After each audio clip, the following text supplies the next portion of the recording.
අපි දන්නවා ලොතරැයි දිනුමක් ඇදුනා කියන වෙනවා පුළුවන් එහෙම නැත්නම් රේගුවට ටැග්ගක් ඇවිල්ලා කියලා විවිධාකාරයෙන් WhatsApp පණිවිඩ ලින්ක් එක ඇවිල්ලා ක්ලික් කරලා අමාරුවේ වැටිච්ච කතන්දර පහුගිය කාලේ පුරාම ඒ වගේ දිනුමක් දෙනවනම් කවුරුත් නිකන් හොරෙන් නම් account එක කියන්න මම සල්ලි ටික දාන්න කියලා කියන්නේ නැහැ. ඒක සමහර ආයතන තියෙනවා ඇත්තටම මේගොල්ලෝ ලොතරැයි අදිනවා. ඇත්තටම කරනවා දැන් අපෝ දිනුම් ඇදලා කාර් එකක් දෙනවා තෑගි වශයෙන්. හැබැයි ඒක ලොකු උත්සවයක් තියලා එන්න කියලා වීඩියෝ කරලා ප්‍රසිද්ධිය තමයි කරන්නේ. කවුරුත් ඒක ගිනුම්මන් කියදෙන්න මසල්ලි account එකට හොරෙන් දාන්න කියලා කියන්නේ නැහැ නේ. එහෙම කියන්නේ නැහැ. ඒක ගොඩක් අයට වුණා පහුගිය කාලේ. ඒක වෙන්නේ තමයි සරල ක්‍රමයකට. ඇත්තට ලොකු දේවල් කරන්නේ නැහැ ඔය ඇටැක් කරලා කියන්නේ මිනිස්සුන්ගේ ඉමෝෂන් වලට තමයි ටච් කරන්නේ. ඒ කියන්නේ සංවේදී භාවයට තමයි ටච් කරන්නේ. පොතල සංවේදී දෙන්න. හැම වෙලෙම හිතන්න පොඩ්ඩක් අපි කියන්නේ නිකන් සුබවාදීනතු අසුබවාදීව පොඩ්ඩක් හිතන්න. කියන්නේ සුබවාදී දේවල් තියෙන ගමම සැක කරන්න පුරුදු වෙන්න පොඩ්ඩක් විතර. මේක ඇත්තද? පුද්ගලික දත්ත සහ සමාජ මාධ්‍ය ආරක්ෂාව තේමය යටතේ පැෆරල් සංවිධානයේ සම්ප්‍රදායකත්වයෙන් අප සිදු කරන සමුග සාකච්ඡාවේ දෙවැනි තේමාව අද දිනේදී මූල්‍ය වංචා සහ සයිබර් අපරාධ. අදත් සුපුරුදු පරිදි ශ්‍රී ලංකා පරිගණක හදිසි ප්‍රචාර සංසදයේ ප්‍රධාන තොරතුරු ආරක්ෂක නිලධාරී නිරෝෂ් ආනන්ද මහතා සමග ආයුබෝවන් කියලා පුතේ පිළිගන්නවා. මේ දෙවෙනි දිගහැරුම. ඉතින් අපි මේ දවස්වල හරිය ප්‍රසිද්ධයි නිරෝෂ් මහත්මයා මේ ඩිජිටල් සම්බන්ධයේ තියෙන ওই සයිබර් අපරාධ ගැන සමාජයේ යම් සාකච්ඡාවක් ආව මහා භාණ්ඩාගාරයේ ආසන්නතම සිදුවීමත් එක්ක. ඔක තමයි මිනිස්සු ටිකක් නිකන් ජනප්‍රිය තේමාව විදිහට මේ දවස්වල ගන්න. හැබැයි අපි දන්නවා ලොතරැයි දිනුමක් ඇදුනා කියන වෙනවා පුළුවන් එහෙම නැත්නම් රේගුවට ටැග්ගක් ඇවිල්ලා කියලා විවිධාකාරයෙන් WhatsApp පණිවිඩ ලින්ක් එක ඇවිල්ලා ක්ලික් කරලා අමාරුවේ වැටිච්ච කතන්දර පහුගිය කාලේ පුරාම ඇහුණා. ඉතින් අර මහා කතන්දර එහෙම තිබියදී සාමාන්‍ය මිනිස්සු මේ අමාරු වැටෙන්නේ ඇයි කියන තැනින් කතාව පටන් ගත්තා. ඔව් ඇත්තටම මේ වගේ මූල්‍ය වංචාවන් ආයතන වශයෙන් අරමුණු කරගෙන වෙන දේවල් තියෙනවා. ඒක තමයි ඔබතුමා කලින්ම සඳහන් කරපු කාරණාව. ඊට පස්සේ දැන් අපි සාකච්ඡා කරන්න ඕනේ ඇත්තටම මේ පොදු මහ ජනතාවට මේ වගේ වෙන අගතිකාමී සිද්ධි මොනවද කියන එකනේ. එතකොට ඇත්තටම විශේෂයෙන්ම ওই අපරාධ කරන පිරිස, ওই අපරාධ සම්බන්ධ පිරිස නිරන්තරයෙන් ඒගොල්ලන්ගේ ක්‍රමවේද වෙනස් කරමින් පවතිනවා. මොකද ටික කාලයක් යනකොට ඒගොල්ලන්ට තේරුණාට පස්සේ මේ ක්‍රමවේදය තවදුරටත් හරියන්නේ නැහැ. දැන් මිනිස්සු ඒ ගැන දන්නවා. දැනුවත් කියලා උණු ගමම මේ අලුත් ක්‍රමවේදයක් හොයාගන්නවා. දැන් අපි දැන් ඔබතුමා කියවනේ ලොතරැයි දෙනුව කියන එක දිනුමක් ඇදුනා කියන එක ටිකක් දැන් ගොඩක් අය දන්න කාරණාවක්. ටිකක් පරණයි ඒක. ඒතකොට ඒගොල්ලෝ අලුත් ක්‍රමවේදයක් කරනවා. මේ දවස්වල දැන් අලුත්ම යන තී තමයි සහ ඒක ගොඩාක් දැන් භයානක විදිහට යන දෙයක් තමයි මේ ඔන්ලයින් මාර්ගගත ක්‍රම ඔස්සේ මුදල් ආයෝජනය කිරීම. ඔව්. එතකොට මේ ළඟදී මා ළඟ හම්බෙන තරුණ පිරිමි ළමයෙක් අවුරුදු 26ක විතර වගේ ඒ ළමයාට ඇත්තටම නැති කරගෙන තියෙන මුදල ලක්ෂ 58ක්. දුප්පත් ළමයි. එයාගේ වාහන, ඉඩම් කඩම් උගස්සිර තමයි මේ ආයෝජනය කරලා තියෙන්නේ. ඉතින් එයාව ඒ කියන්නේ ඉන්වෙස්ට්මන්ට් එකට අරන් යනවා. ඒගොල්ලෝ කරන්නේ එහෙමයි. ඉස්සල්ලාම කියනවා ඔයාලට ඩොලර් මෙච්චර දාන්න කියලා. ක්ෂණිකව ඒගොල්ලෝ බලාපොරොත්තු වෙන්නේ නැති ප්‍රතිලාභයක් දෙනවා. අපි 120ක් දෙනවා කියලා කිව්වම කිසිම බැංකුවකින් දෙන්නේ නැති මුදලක් නේ. අන්න ඒකද අපිත් පොඩ්ඩක් ඒකට අපි ලෝභ වෙලා රයිට්. අද 100ක් දාපුවම 120ක් හම්බ වෙනවා නම් හෙට 200ක් දැම්මොත් 100 තවත් 20ක් වැඩිපුර හම්බ වෙනවා කියලා. ඒක පසුපස හබාගෙන යනවා. එක් අවස්ථාවකදී ඒගොල්ලන්ට තේරෙනවා මේ පුද්ගලයාගේ තියෙන සල්ලි ඉවරයි කියලා. මොකද අපිට පොඩි වෙලාවක් ගන්නවනේ ඒක ඉඩමක් උගස් තියන්න හරි නැත්නම් වාහනයක් විකුණන්න හරි. ඉතුරු සල්ලි ටික නැත්නම් ලෝනයක් දාලා දැම්මත් ලාභයි නේ ඔය කියන විදිහට න ะ. ඒකට ඒ වෙලාවට තේරුච්ච ගමම්ම ඒගොල්ලෝ කරන දේ තමයි එයා විසන්දි කරලා දානවා. ඉතින් හොඳම දේ දැන් මොකද ඔන්ලයින් ඉන්වෙස්ට්මන්ට් ප්ලැට්ෆෝම් තියෙනවා. මිනිස්සු ඉන්වෙස්ට් කරලා මුදල් ලබනවා. ලාභත් ලබනවා. ගැටලුව තියෙන්නේ අසීමාන්තික ප්‍රතිලාභ ලැබෙන්න විදිහක් නැහැ. ඒක එහෙම වෙන්න විදිහක් නැහැ. ඉතින් ගොඩක් අය ඒකට රැවටෙනවා. දැන් අපි ඒ සම්බන්ධ වෙලා තියෙන platform බලපුවම මෙතනත් ගැටලුව තියෙන දෙයක් තමයි අපි ආපුවම කොහෙන්ද ඔයාලා ඉස්සෙල්ලාම සම්බන්ධ වුනේ. මැසේජ් එකේ ඇඩ්වර්ටයිස්මන්ට් එකක් තිබ්බා. නැත්නම් ටෙලිග්‍රෑම් එකකින් තමයි කනෙක්ට් වුනේ. ඊට පස්සේ කාර්යාලයක් තියෙනවද? දුරකථන අංකයක් තියෙනවද සම්බන්ධ කරගන්න? විද්‍යුත් ලිපිනයක් තියෙනවද? නමක් ගමක් දන්නවද? කිසි දෙයක් නැහැ. ඒතර මහ බැංකුවේ කියලා තියෙනවා හැමෝටම නොදන්නා ස්ථානවල මුදල් ආයෝජනය කරන්න එපා. ඒවට ග්‍රැවිටි වලට අහු වෙන්න එපා.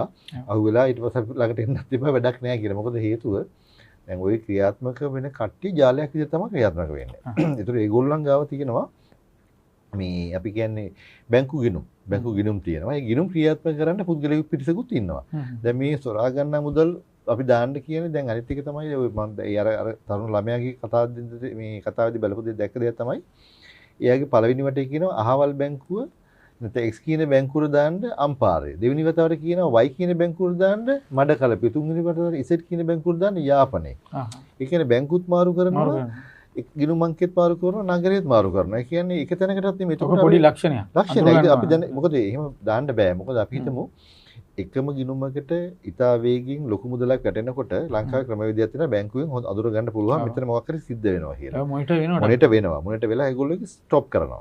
කියන ෆ්‍රීස් කරන්න පුළුවන්. ඒ හින්දා ඒගොල්ලෝ ගිණුම් මාරු කරනවා. ඒතකොට එහෙම කවුරු හරි කියනවා නම් මාරු කර කර යන්න කියලා එතන අනිවාර්යයෙන්ම අපිට දැනෙන්න ඕන ලක්ෂණයක්. කාට හරි එතන ඒ වෙනස හඳුර ගන්න බැරුව සල්ලි ආයෝජනය කරගෙන එයා කියන තැන් වලට දාගෙන ගියොත් ඒක කවදාවත් අහපව ගන්න ක්‍රමයක් නැහැ. මොකද ඒ ගිණුමේ ඇති සැබෑ ඇති කොට හොයාගෙන ගියොත් එහෙම එක්ක මේකේ පුද්ගලෙක්. එක්කෝ ඒ අයිතිකාරයෙක් නැහැ. එහෙම නැත්නම් මොන හරි මද්ද්‍රව්‍ය වලට වගේ අබ්බැහිච්ච කෙනෙක්ගේ account එක තමයි වෙන කෙනෙක් පාවිච්චි කරන්නේ. අර මිනිස්සයා ගැන දන්නේත් නැහැ. ඒ නිසා වෙනත් කෙනෙක් පරිහරණය කරන ගිණුමක් දැන් ඕන අපි ලෙසින් කරගන්න පුළුවන් වැඩක් නේ. ඔයාලට කීයක් හරි දෙනවා account එක open කරන් එන්න කියලා මම බාරයට ගන්න online banking හදා ගන්නවා. හදාගෙන ඔයාලට කීයක් හරි දීලා යවනවා. ඊට පස්සේ මම තමයි ක්‍රියාත්මක කරන්නේ. මොකද ස්ක්‍රීන් එකේ පේන්නේ සැබෑ ඇතිකරු කවුද ඇතිකරු නෙමෙයිද කියන එක හොයාගන්න බැහැ. අන්න ඒ හින්දා ඒ වගේ වංචාවලට අහු වෙනවා. ඒක තමයි ප්‍රධානම දේ. තාම භයානක දේ. ඊළඟට තමයි අපිට හම්බ වෙනවා ජොබ්ස්. ඔන්ලයින් ජොබ් කරන්න කියලා. ඒකත් අපි ගොඩක් වෙලා ටාගට් කර කර තමයි කරන්නේ. ඒගොල්ලෝ මේ තොරතුරු හරි ලේසින් හොයාගන්න. දැන් උදාහරණයක් විදිහට දැන් ගොඩක් අයගේ ජනප්‍රිය මාධ්‍යය තමයි LinkedIn කියලා කියන්නේ. ඔව්. LinkedIn එකේ ඒක ප්‍රොෆෙෂනල් එකක් කියලා තමයි කියන්නේ. ඒකෝට දැන් මම රැකියාව අපි තුමු වගේ උපාධියක් එහෙම හදාරලා ඉවර වෙලා රැකියාවට බලාපොරොත්තු ඉන්න කාලේ මම දානවා පොඩි අර මේකකුත් දාන්න පුළුවන් වෙයිට open for job කියලා. එතකොට ඒ වගේ account හොයාගෙන අරගොල්ලෝ කරන්නේ එයාට offer එකක් දෙනවා එයා බලාපොරොත්තු නැති ප්‍රමාණය. දීලා සම්බන්ධ කරගෙන කියනවා මේකට ට්‍රේනින් එකක් තියෙනවා ට්‍රේනින් එක ඉවර කරන්න ඕනේ ඉස්සෙල්ලාම බඳව ගන්න. ඊටාම කියන්නේ වෙනස හොයාගන්න බැරි විදිහට කතා කරනවා. කතා කරලා ඊට පස්සේ මුදලක් අරගෙන ඊට පස්සේ සම්බන්ධය නැති කරලා දානවා. ඊට පස්සේ දැන් ඊළඟට තමයි ඔය gift හම්බෙනවා කියන එක. එතකොට අර මම කලින් සඳහන් කරා කලින් අපි වැඩසටහනේ සඳහන් කරපු දෙයක් තමයි gift එකක් අපි ලැබෙනවා. මොකද සමහර ආයතන තියෙනවා ඇත්තටම මේගොල්ලෝ ලොතරැයි යදිනවා. ඇත්තටම කරනවා. දැන් අපෝ සමහර ජංගමුදුරකත සමාගමක් තියෙනවා. මම නම කියනකොට ගොඩක් අර මතක් වෙයි. ඒගොල්ලෝ දිනුම් ඇදලා කාර් එකක් දෙනවා තෑගි වශයෙන්. හැබැයි ඒක ලොකු උත්සවයක් තියලා එන්න කියලා වීඩියෝ කරලා ප්‍රසිද්ධිය තමයි කරන්නේ. කවුරුත් ඒක ගිණුම් මං දෙන්න මසල්ලි account එකට හොරෙන් දාන්න කියලා කියන්නේ නැහැ. එහෙම කියන්නේ නැහැ. දැන් අපේ මම දන්න කියන කීප දෙනෙකුට වෙලා තිබ්බා. ඒගොල්ලෝ දුරකථන අංකයෙන් කතා කරනවා. කතා කරලා කියනවා අර මං කියපු ඉස්සරට කියලා නේ තමයි ගිණුම් මං කියයි. නැත්තම් ගොඩක් රට ඉල්ලන කෙලින් බැංකු පොතේ ස්කෑන් කරලා මේ ෆැක්ස් එකක් එවන්න කියලා. ඒක ඔක්කොම තොරතුරු ටික තියෙනවා. ඊට පස්සේ ඔන්ලයින් බොහොම පැහැදිලි තියෙනවා. ඔන්ලයින් බැංකින් ප්‍රවේශයෙන් ඉල්ලනවා යාම ඔන්ලයින් ගිහිල්ලා. ඒතර OTP එකක් යනවා හිමිකරුගේ දුරකථන අංකයට යව රවට්ටලා ඒක තිල්ල ගත්තට පස්සේ account එක මගේ යතේ. තීන සල්ලි ටික සුද්ධ කරලා දාගන්න වැඩ තමයි වෙන්නේ. ඉතින් අර අපිට ඒක දැනුමක් තිබුණ නැත්නම් මොකද මං කිව්වේ ඒ වගේ දිනුමක් දෙනවනම් කවුරුත් නිකන් හොරෙන් නම් account එක කියන්න මම සල්ලි ටික දාන්න කියලා කියන්නේ නැහැ. ඒ වගේම තමයි ඒ දුරකථන අංකයට call back කරලා බලන්න. සහ direct number එකක් තියනවාද බලන්න. යඟ දුරකථනයක් වුණත් කමක් නැහැ. direct කතා කරන්න පුළුවන්ද කියලා බලන්න WhatsApp හරහා නැතුව. මොකද WhatsApp අපි පාවිච්චි කරනකොට තියෙන ගැටලුව තමයි SIM card පතක් ගන්නවා. WhatsApp ස්ථාපනය කරගන්න SIM card එක කරනවා. ඊට පස්සේ WhatsApp එක ඉරම ළඟ තියෙනවා දිගටමනේ. වෙන SIM card එකක් දෙන්න තියාගන්න මම normal calls ගන්නවා. ඉතින් ඒ නිසා සම්බන්ධ වෙනයි direct telephone number එකක් තියෙනවද කියලා බලන්න. ඒ වගේ තමයි මේ වගේ අතනට call back කරොත් ඔයා සාමාන්‍ය ඒගොල්ලන් greetings වගේක් තියෙනවා නේ කතා කරන විදිහ මම කියලා නම කතා කරලා ඊට පස්සේ කෙසේද ඔබට සහාය වෙන්නේ මම මේ ආයතනෙන් කතා කරන්නේ. ඒ සංවාද භාෂාවක් තියෙනවා. ඒ වගේ කියන ආයතන කතා කරන්නේ එහෙමයි. නැත්තම් hello කියලා එකපාරට ආන්සර් කරලා ඇත්තද කියලා ඊට පස්සේ කතාවට එනවනම් අන්න එතන ගැටලුවක් තියෙනවා. ඒ කියන්නේ යා මේ සම්බන්ධ නැහැ. ඉතින් ඒ වගේ ඒවට අහු වෙනවා. ඉතින් ඒ දිනුම වලට අහු වෙලා ඊට පස්සේ විස්තර ටිකක් දෙනවා. ඊට පස්සේ account එක විස්තරය යාට දුන්නාට පස්සේ යා තියෙන සල්ලි ටික සුද්ධ කරලා දා ගන්නවා. ඊට පස්සේ අනිත් එක මේ ළඟදී මේ දෙයක් තමයි තව විශේෂම එක තමයි WhatsApp account hack කරනවා කියන එක. දැන් WhatsApp account එක hack වෙන්නේ ගොඩක් වෙලාවට ජනප්‍රිය චරිත. ප්‍රසිද්ධ චරිත වලට තමයි වෙලා තිබ්බේ. ඒ කියන්නේ දැන් මම හිතමු මගේ එක hack කරගත්තොත් ඒක තියෙනවා වෙනත් පුද්ගලෙක් ගාව. එයා කියන ඔයාට මම පොඩි කරදරයක ඉන්නේ මල්ලි. මට රුපියල් 10000ක් නැත්නම් 50000ක් ලක්ෂයක් දෙන්න පුළුවන්ද කියලා. ඔයා මාව විශ්වාස කරලා තියෙනවා නම් මම කලින් ගණදුත් කරලා තියෙනවා නම් ඔයා දෙපාරක් හිතනකොට මට මුදල් දානවා. දැන් මට පස්සේ මට නෙමෙයි යන්නේ අර වෙනත් පුද්ගලයෙකුට තමයි යන්නේ. ඊට පස්සේ ටික දවසකින් ඔයා කිව්වම අයියා සල්ලි ගන්න පුළුවන්ද කියලා. ඒතර තමයි මම දන්නේ ඔයා මට සල්ලි දාලා කියලා. මට නෙමෙයි ඇවිල්ලා තියෙන වෙන කෙනෙකුට. ඒක ගොඩක් අයට වුණා පහුගිය කාලේ. ඒක වෙන්නේ හරි සරල ක්‍රමයකට. ඇත්තට ලොකු දේවල් කරන්නේ නැහැ ඔය ඇටැක් කරගෙන නැහැ. මිනිස්සුන්ගේ ඉමෝෂන් වලට තමයි ටච් කරන්නේ. ඒ කියන්නේ සංවේදී භාවයට තමයි ටච් කරන්නේ. කොතන සංවේදී එතෙන්ට.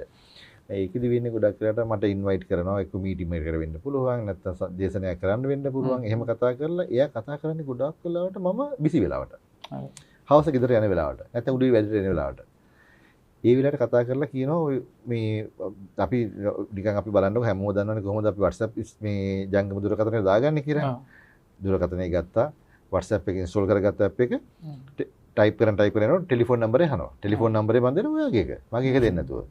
එතකොට ඔයාට OTP කියන ඔයාට. රවට්ටල OTP කියලා ගන්න ඉතින් මගේ තියෙන ස්මාර්ට් වැඩි. ඉල්ල ගත්තොත් WhatsApp එක මයි ළඟ. ඊට පස්සේ ඔයාගේ යාළුවෝ ඔක්කොම කතා කරන ටික මට එන්න පටන් ගත්තාට පස්සේ ගෲප් වල මැසේජ් ඔක්කොම දානවා කරදරයක ඉන්නේ මට කීය කර දෙන්න කියලා. එතකොට නොදන්නවා හරි සරලයි. නොදන්නවා කෙනෙක් අහන්න නැතුව මගෙන් සල්ලි දැම්මොත් ඒ සල්ලි ටික වෙන කෙනෙකුට තමයි යන්නේ. ඉතින් ඕක හරි සරල ක්‍රම ඒගොල්ලෝ පාවිච්චි කරනවා. ඉතින් ඒ නිසා හැම වෙලෙම හිතන්න පොඩ්ඩක් අපි කියන්නේ නිකන් සුබවාදී නතු අසුබවාදීවත් පොඩ්ඩක් හිතන්න. කියන්නේ සුබවාදී දේවල් තියෙන ගමම සැක කරන්න පුරුදු වෙන්න පොඩ්ඩක් හිතන්න. මේක ඇත්තද?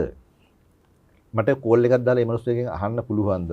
අයියේ නැත්තම් මල්ලි අක්කේ නංගී ඔයාට මෙහෙම ප්‍රශ්නයක් තියෙනවද කියලා WhatsApp එකේ නොසාමාන්‍ය කෝල් එකක් කරන් අහලා බලන්න. ඒතකොට ඇත්තනම් ඒතකොට එයා කියයි තියෙනවා ප්‍රශ්නයක් තියෙනවා කියලා. මොකද මේ හේතුව නිසා මිනිස්සු බය වෙයි කෙනෙකුට උදව් කරන්න නැත්තර. මේකත් මේ වැරදි තත්ත්වයක් නේද? අපි කියන්නේ ඇත්තටම උදව් අවශ්‍ය පුද්ගලයෙකුට උදව් නොකර ඉන්න පුළුවන් මේ වැරදිලා කියලා. ඒ නිසා උදව් අවශ්‍ය පුද්ගලයෝ ඉන්නවා සමාජයේ හදිසි සත්‍යයන් සිද්ධ වෙනවානේ. ඒ නිසා අර කෝල් එකක් දීලා බලලා අහලා දෙන්න පුළුවන්. හොඳයි.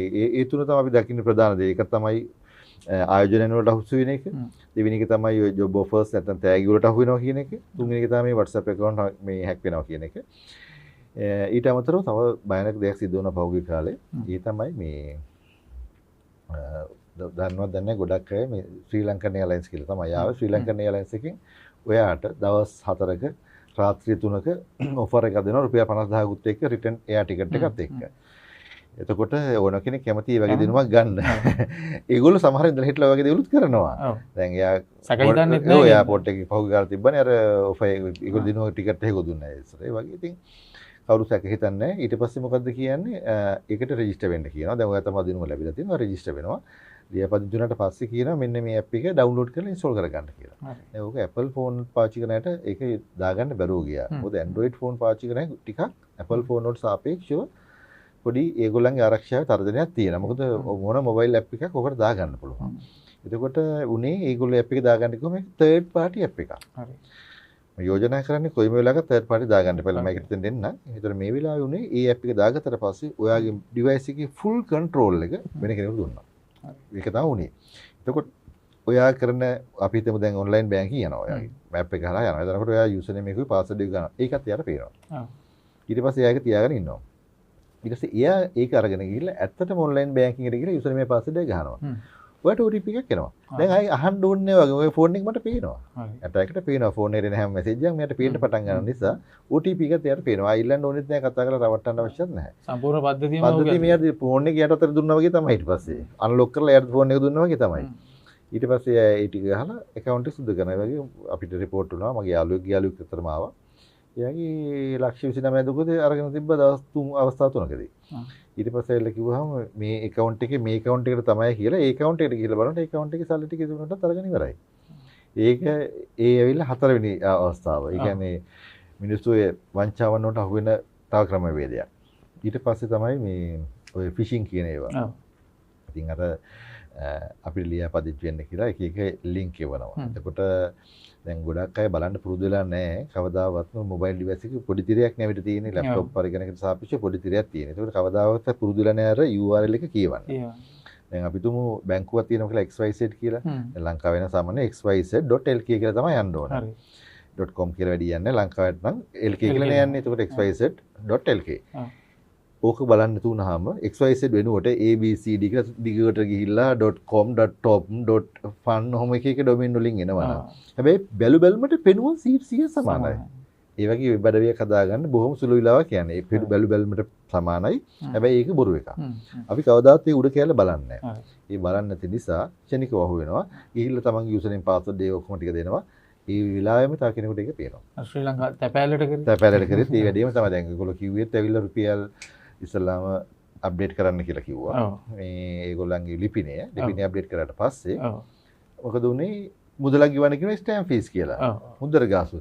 දැන් ලියුමක් පාර්සල් එකනකොට මුදල් ගාසු මම ගෙවන්න ඕනේ නැහැ.